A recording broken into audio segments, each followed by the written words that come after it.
Hello and welcome back to another episode of Critical Reactions with your host Bryan. A few weeks ago, instead of doing a creator request, I elected to pick a song that I quite enjoyed and wanted to share with y'all, and the reception to that was fairly positive, and I figured, let's do it again.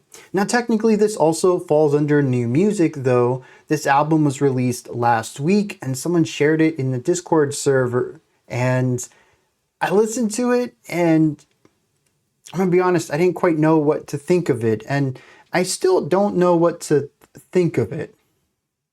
The band is The Silver. They have a few albums under their belt. We're going to be looking at Looking Glass Hymnal Blue, the title track from their latest album, as I said, came out last Friday. It's a lot of stuff. Black metal is a basis for it. And if you love the black metal, alternating bass and kick, lots of 16th note picking, you're going to find plenty of that on the album. This track doesn't really have a lot of it, but what it does have of that is interesting. It's a different take on that. You know what? Let's just dive into it. We'll talk about it later. I'm excited to share this. If you like progressive metal, you're probably going to be intrigued by this at the very least. Let's dive in and see what The Silver is bringing to the table with Looking Glass Hymnal Blue.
Still have the chugging going on underneath everything, but new melodic riff over here. The bass is just killing it underneath all of this.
We love the harmonic passages throughout this section. The way the guitar comes screaming in.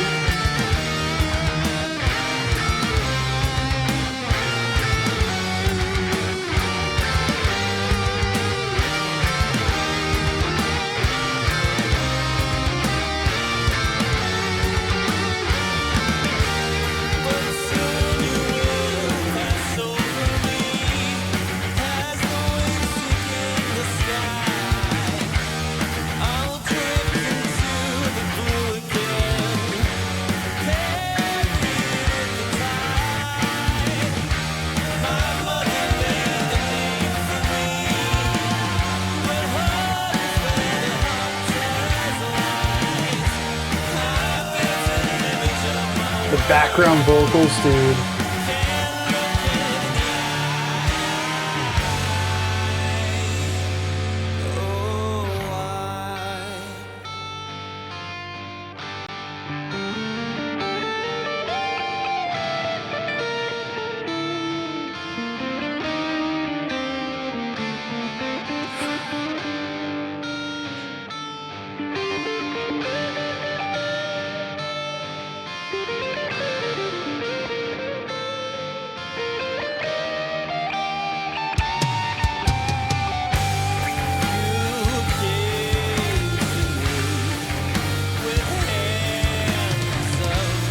The staccato line over here against the legato line over here. And the bass having this like kind of lurking feeling in the middle here.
All right. I'm really interested to see what some of y'all's thoughts are on this. I don't think it's perfect, and I'm not really going to touch on too many of the imperfections of this track. It's missing that spark. I feel like they're right on the cusp of greatness, but it's like really good right now. And I don't know what it's missing. I do find at times it doesn't hit right. And I don't know what that factor is. But there's so many good things. I don't have time to really dwell on the negatives as I get more into why I enjoy this and what I think it's doing. But I'm curious if anyone else is going to go check this out. This is track 1. I haven't spoiled anything here. This is the first thing you're going to hear when you pop an album in.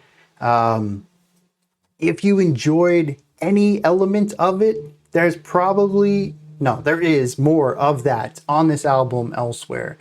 The heavy metal influence, the metalcore, the black metal, a little bit of death thrown in there at times, the spoken word, the clean vocals, the harmonies, the classical arrangements in places on the chordal side of things.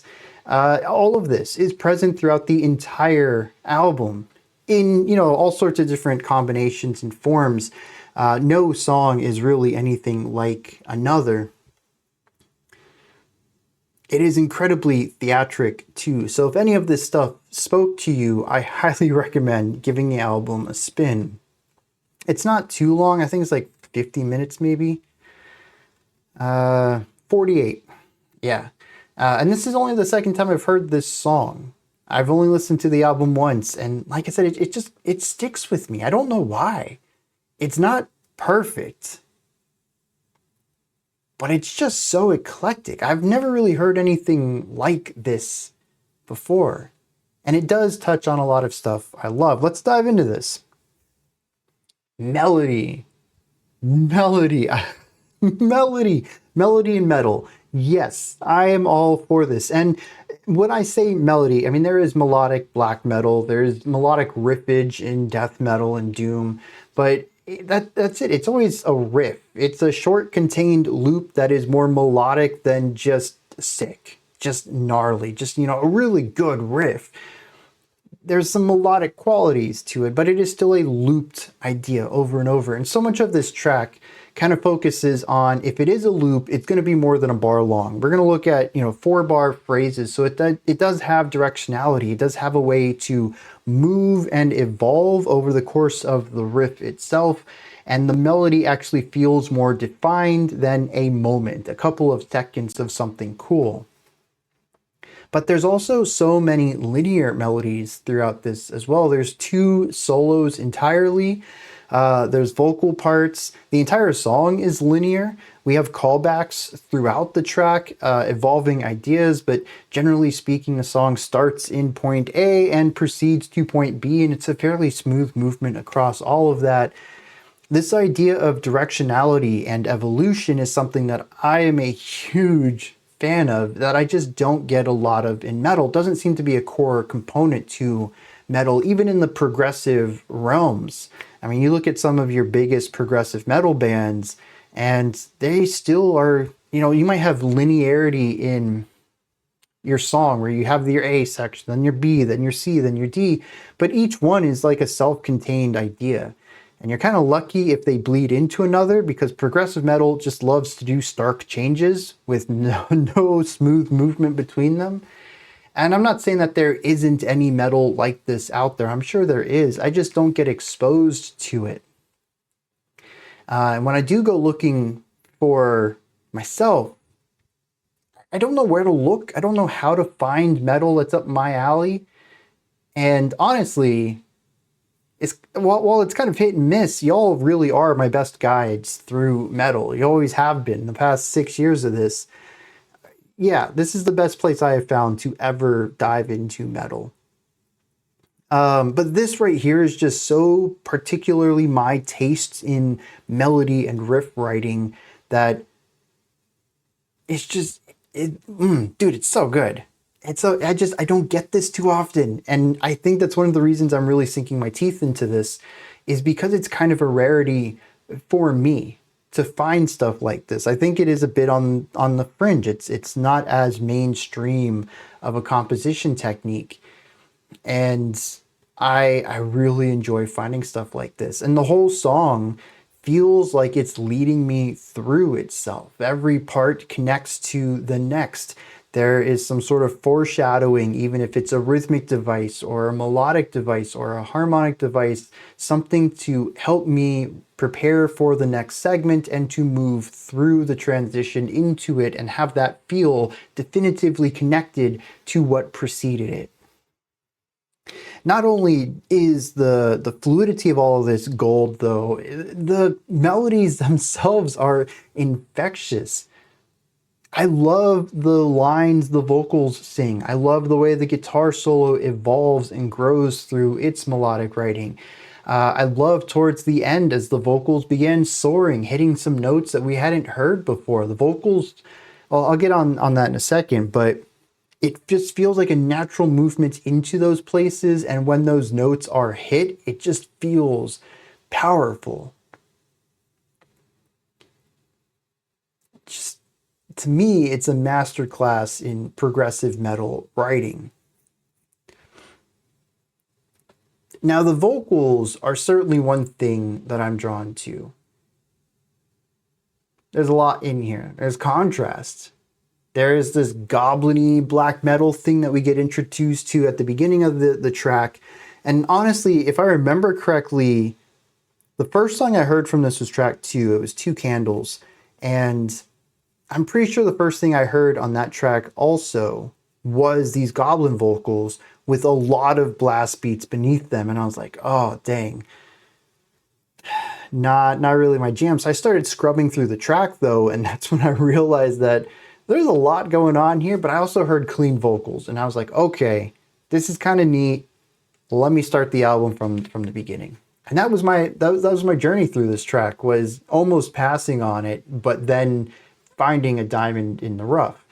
So the vocals certainly helped a lot with that. But we do have clean vocals in here as well. Sort of a little, they're low energy.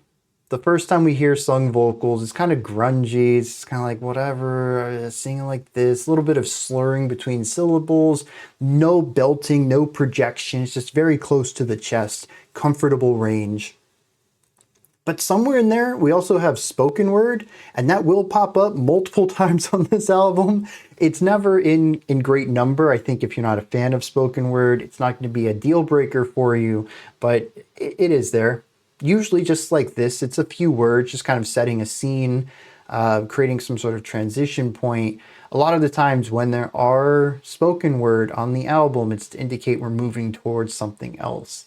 And usually not too long after, we will be transitioning into a new sound or a new idea. It's actually pretty cool as a narrative device in that way. But then at the end of the song, we do have the belting, we have the projection, just hitting these really high notes. Even when we were pushing towards higher pitches within that grungier vocal delivery, it still wasn't projected. The pitch was up there, but the intensity wasn't. And here at the end, dude's just nailing these notes with so much power, so much force, just, projecting them out of the mouth. And along with all the music going on, it's just phenomenal. Then hearing that pull up into that goblin-y harsh, yeah, dude, I'm not always a fan of metal harsh vocals. But the way that it kind of escalates into that is amazing. And this is something I've always talked about, something I love, is using harshes to signify extremity in the vocalist. When something becomes too emotional, too overcharged to sing normally, you break into the harsh vocal. And this is how a lot of my favorite harsh vocalists tend to use harsh vocals, is to signify this extremity. And a lot of y'all have told me, metal likes to do that because all metal lyrics are extreme. And yeah, I mean, I get it. The music's pretty extreme, having extreme vocals all the time, but there's also the acclamation. And once you're accustomed to it, it's not extreme anymore, it's the norm. And that's where contrast comes into play. And I think that's one of the reasons I love contrast within vocals so much, because it really is that human connection there. You're using human voice to create sonic art. And so having that narrative component of, oh snap, the dude was singing and now he's screaming, this must be important or nerve-wracking or whatever. Like that's always going to get me. So I love the vocal variety on this. Y'all knew this was coming. Bass. The opening of the album is a bass melody. We get into the first verse. We have two guitars going off. We got a bass in the center. Triple counterpoint in a sense. I mean, they're all ostinatos, they're riffs. So we don't really have a strong sense of counterpoint, but the bass is sitting down there doing some really cool moving bass lines alongside the two guitar licks that are pretty sick. The bass not only does all these cool parts, has cool composition written for it. I'm always going to be down for any bass player who's going to have a melody that they can play rather than, just pedal tones or something. But the production of the bass also allows it to stand out. It is clear, but also punchy and gritty. It has a good texture to it while also being audible within the mix itself. And it contributes to the melodic and harmonic qualities of the song. It's so good. On the topic of the string instruments, all three of these guitars do some really interesting stuff. Right at the beginning, we have a lot of 8th and 16th note picking. It creates this feeling of urgency and expressness. And after that, we kind of enter into something that's a bit more core adjacent, less metal, more punky. And we have all three of these instruments doing wildly different things. And, much like, Mars Volta, two guitars, two different ideas, existing simultaneously. That's what we get here. And I don't hear this too often in metal. Metalcore is probably the place where I hear this most, but post-hardcore, mathcore, these are the genres I expect to hear this type of composition and distinction between guitars. What's really neat is in the very next section, all three of these instruments come together for a monolithic singular approach to a riff that's kind of chuggy. And this is very metal coded right here. And it feels so natural to move between these wildly layered sections into something a bit more homogenized. When I say it out loud, it's like, nah, dude, these are very distinct moments. But when you listen to the music, we naturally move from one to the other. It just makes sense. It isn't like a hard stop where we were doing that, now we're doing this. No, it all just works. It clicks. It sounds great.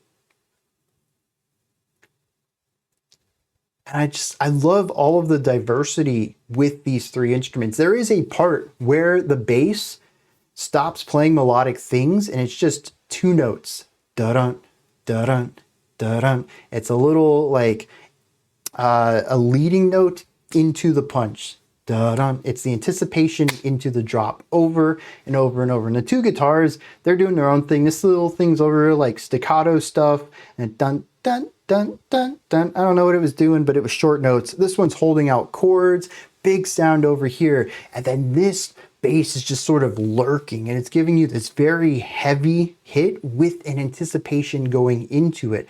This is phenomenal. I always talk about wanting the bass to do more dexterous things, more dynamic writing. You're like, oh, Bryan, why? This is a pretty simple bass part. But it's so good at the storytelling here. Of all of this stuff happening around the song, this is the one that really leans into the beats.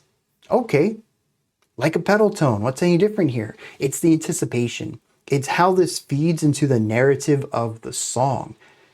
All of a sudden, the track feels like we're creeping, we're lurking.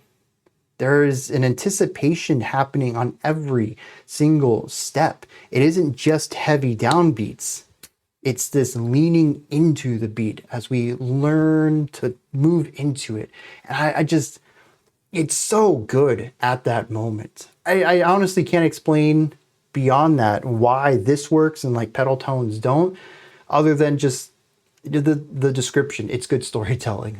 That's not scientific, I suppose. Not very analytical, but it's just, dude, this section, every single time I've listened to it, I mean, it's only two sounds, but every single time this comes in, we kind of have this halftime beat explored and the bass really pushing this forward. So good. The drummer. Yeah. Okay, we heard some alternating bass and kick there at the end of the track.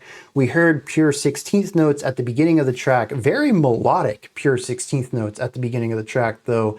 It is a very cool, and I'd even say fun use of constant 16th notes in a track. The guitars, I mean, they're just picking. They've got a very standard black metal riff thing going on. And then the drums just all over the kit. Very cool. Feels like being in a whirlwind of arms and drumsticks.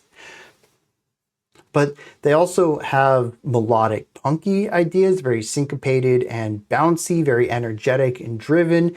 They lean into some lighter ideas as we bring the energy down in the middle of the track. Lots of cymbal work, light ideas. Even when we hit something more straightforward and metal, really locking into a repetition of sounds, they still find ways to keep it fresh, usually with cymbals, but also with tons of fills, where maybe the core rhythmic device is there. Maybe they are accenting every beat and playing eighth notes.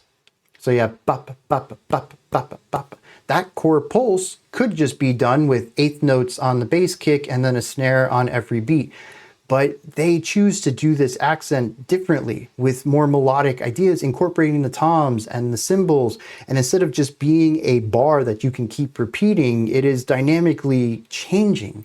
Maybe there is a larger pattern to it all, but as far as my mind goes, it is totally linear melodic drumming that is keeping this pulse still. It is occupying the realm of the metronome, being the steady tempo for the band while also doing something that is, one, very impressive, and 2, expressive. It is participating in the atmosphere building with the rest of the instruments, with the vocals, with the guitars and the bass. And everything just comes together every time. The drummer, their ability to lock into the atmosphere that's built by all the other instruments and say, well, if I had this, it's going to elevate it, but it's also going to keep the tempo. And I don't think the drummer misses a single beat here. It is just every decision is perfect for that moment. Just, I don't know. To me, this is a masterclass in composition, at least. There's still that oomph, though. What is missing in this? Is it a production thing? Sometimes I think the clean vocals are a little flat, not pitch-wise, but just like they could use a little more energy in the production, possibly. I think there is one section in the middle where the underlying riff goes on for just a hair bit too long. It's like 2 minutes, which is a third of this track, which feels very dynamic other than this one moment. But there's got to be more than that, right? 2 small things can't elevate. Like I said, I'm curious what everyone else thinks about this. Harmonically, I do feel some post-hardcore chords in here. I also feel some black metal, very eerie, ominous stuff. There's classical all over this track. We had the jazz guitar solo. I almost forgot to bring up the solos individually at all. That bluesy, jazzy guitar solo was gorgeous. The first guitar comes in with distortion and feedback. It feels like it screams in from the side, and once it's center stage, it just starts nailing this melody. Just very cool stuff overall. I love this track. And this is usually a case where, I would say I really look forward to how this band develops. They're coming out strong, but like I said, I think this is their 4th or 5th album. So their songwriting is exceptional. I feel like they're just missing one piece of one jigsaw piece to put the entire picture together and be a force within metal. But I hope, at the very least, that this video helps get them more fans, helps get their name out there. I think that's going to be a really big aspect, is just recognition. And I don't know, maybe the production thing's a financial thing. Maybe they self-produce and they're doing the best they can, but they could really use an engineer on this or something. I don't know. Maybe this is exactly how they want. And maybe it's me. It's just my biases are working against my enjoyment of it. But yeah, I'm going to say it one more time. If you enjoyed any element of this, give this whole album a spin. You will not be disappointed. And this is one of the shorter tracks. I mean, there's like a couple 4 minutes on this too, but there's multiple 8-minute tracks on this. And most of them are within like the 6.5 range. So plenty of time to develop ideas, but there are ones where they explore more, which is always fun. Let me hit some lyrics on this, then we're going to wrap this one up. This is the first time I've read the lyrics. And 2 things are abundantly clear to me, even from the first few stanzas. Is 1, evocative imagery. Really love the vocabulary here. But 2 is that I don't get it. As I'm reading it, I'm thinking eventually there's going to be that line that kind of tells me what all this is about. The overarching idea, and I can start to piece some of these metaphors against that and figure out what they're trying to say. But that never happened. And I'm just left kind of bewildered at all of this. There is a feeling of, well, the visuals of a mirror are represented all throughout this. I mean, it is called Looking Glass Hymnal Blue. The looking glass is a phrase that shows up quite a few times on this. Mirrors and reflection are words that show up often. The beginning says, reflect, I seek my face in you. Paint me upon your empty space. Drape me across the mirrors of your room. Cover me from the truth inside. Clothe me in your sweltering shade. This idea that whoever the you is has control over the narrator, and that the narrator's entire character is based around the you, always in connection to them. But that it's not a healthy relationship here. Calls it the shade that is cast on them sweltering. It says this body is veiled in thin disguise. The looking glass veils a thin disguise. Is mine the last heart to be defined? There's an element of trying to find yourself in all of this and not knowing how to do that, given that your only way of viewing yourself is through the lens of another. That's about as far as my understanding of this track goes. It's going to go in some really interesting directions from here, though. Wading through shadows, fears that we hide so languid and liminal as they leak through my mind. Free me from this looking glass spell.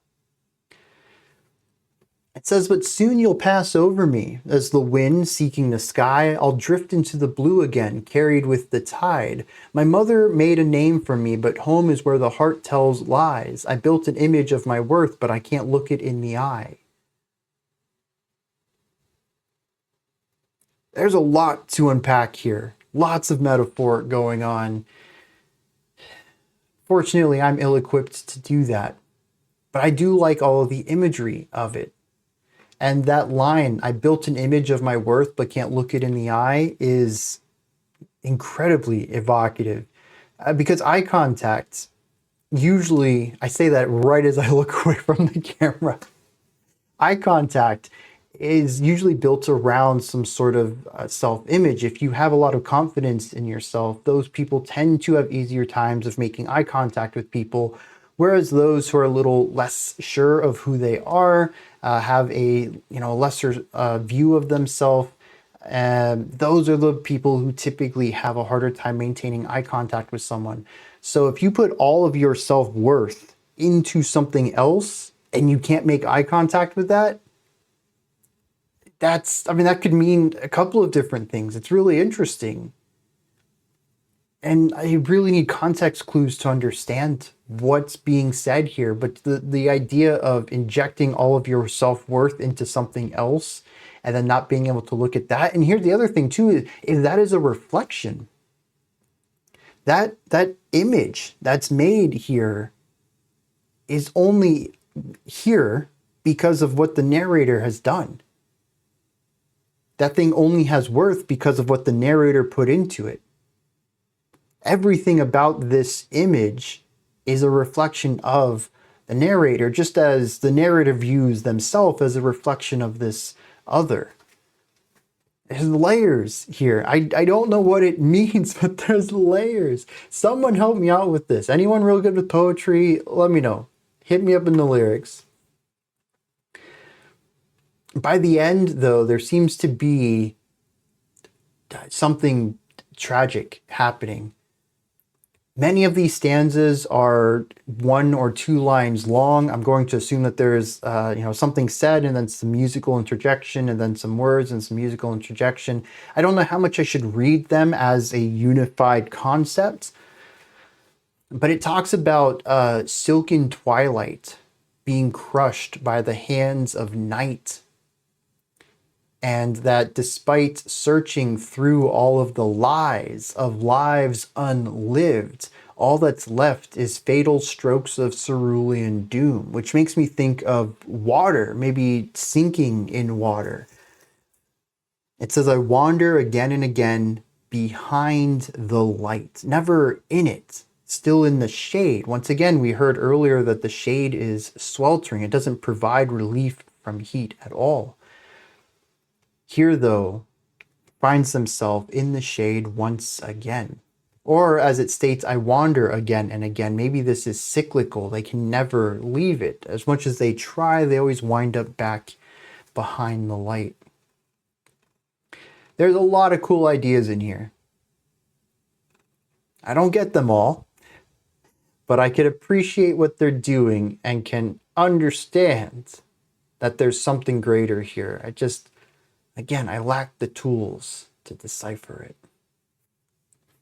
These are my thoughts, though, on Looking Glass Hymnal Blue by The Silver. What did you think? of this. Is there anything that stood out to you? Anything that you would like to add on to what I said or correct me on? Are you going to add this to your playlists? Are you going to check it out this week, this weekend, next week? Please listen to it. If you enjoyed this, give it a shot. It is a very well done album. I'm just trying to spread the word about this band. I don't know what else, man. If you head on over to any of their socials or anything, give them a thumbs up, a like, a heart, whatever. Show them some love from this community. I want to see them get bigger. I want to make sure they have the funding and the ability to make another album. I want to see this band grow, dude. They got so many cool ideas here. Anyways, I don't know what I've said already. Leave comments in the comment section. The description box has links for stuff. You can check out my work and ways to support the channel and stuff. Like, subscribe. You know how it goes, man. I don't want to talk about myself. I want to talk about this band. They're great. That wraps it up for today. I'll be back tomorrow, though. 5 p.m. Eastern Standard Time, 9 p.m. UTC, as usual. I don't know why I did fingers there, but whatever. Until next time, remember to be critical, not cynical, of the music you listen to, and have a fantastic morning, afternoon, or evening, whenever you choose to watch my videos.